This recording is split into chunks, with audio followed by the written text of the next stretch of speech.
Welcome back. आज हम बात करने जा रहे हैं नेवल फ्लीट यानी बाहरी बेड़ा की कंप्लीट हिस्ट्री, इसकी शुरुआत, इसकी तरक्की, इसकी अहमियत और कैसे नेवल फ्लीट ने दुनिया की ताकत का नक्शा बदल दिया। सबसे पहले समझते हैं कि नेवल फ्लीट क्या होता है। नेवल फ्लीट दरअसल जहाजों का ऐसा बड़ा मजमुआ होता है जो किसी मुल्क की समुद्री हिफाजत, जंग, ट्रेड और स्ट्रेटेजिक मिशन के लिए इस्तेमाल किया जाता है। इसमें warships, aircraft carriers, submarines, destroyers और सपोर्ट शिप्स शामिल होते हैं। अगर हम तारीख की तरफ जाइए तो नेवल फ्लीट की बुनियाद इंसानी तहजीब के शुरुआती दौर में ही पड़ गई थी। करीब 3000 बीसीई में मिस्र और मेसोपोटामिया के लोग दरिया और समुंदर में लकड़ी की कश्तियां इस्तेमाल करते थे। उस वक्त ये सिर्फ सफर और तिजारत के लिए थीं, मगर धीरे धीरे इन्हें जंग के लिए भी इस्तेमाल किया जाने लगा। प्राचीन यूनान यानी एंशिएंट ग्रीस ने पहली बार संगठित नेवल फ्लीट का कॉन्सेप्ट दिया। उनकी मशहूर ट्राइरीम शिप्स तेज रफ्तार और जंगी डिजाइन की वजह से बहुत कामयाब रहीं।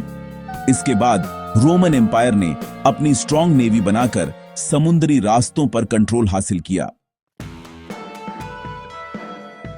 मिडिल एज यानी दरमियानी दौर में अरब सल्तनतों और उस्मानी हुकूमत ने नेवल फ्लीट्स को और मजबूत बनाया।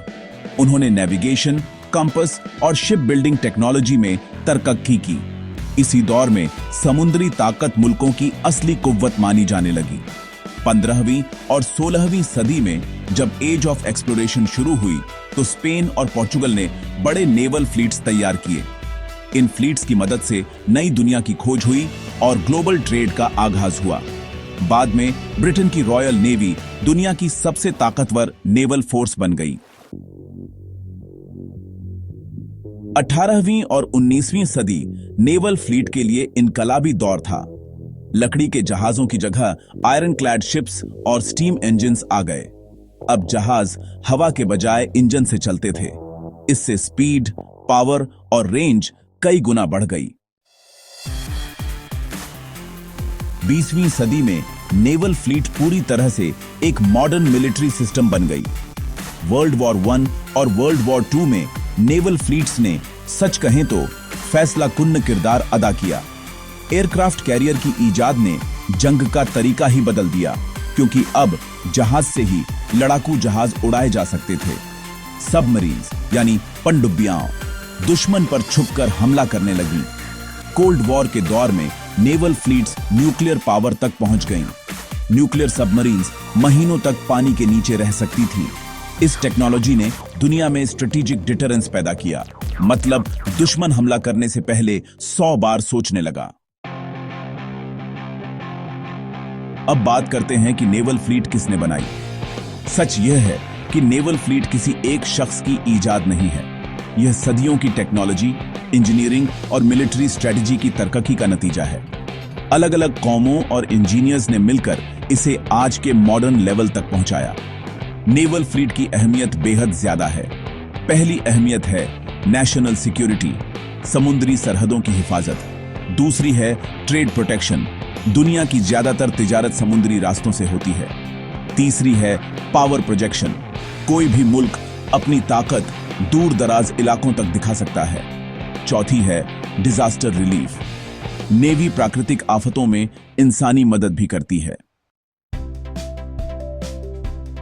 आज के modern naval fleets artificial intelligence, raider systems, missile defence और सैटेलाइट कम्युनिकेशन से लैस हैं। स्टेल्थ टेक्नोलॉजी वाले जहाज रेडर पर कम दिखाई देते हैं। हाइपरसोनिक मिसाइल्स और ड्रोन सिस्टम्स ने नेवल वॉरफेयर को और एडवांस बना दिया है। दुनिया की बड़ी नेवल पावर्स में अमेरिका, चाइना, रशिया, ब्रिटेन और इंडिया शामिल हैं। इनके पास एयरक्राफ्ट कैरियर्स, न्यूक्लियर सबमरीन्स और एडवांस्ड डिस्ट्रॉयर्स मौजूद हैं।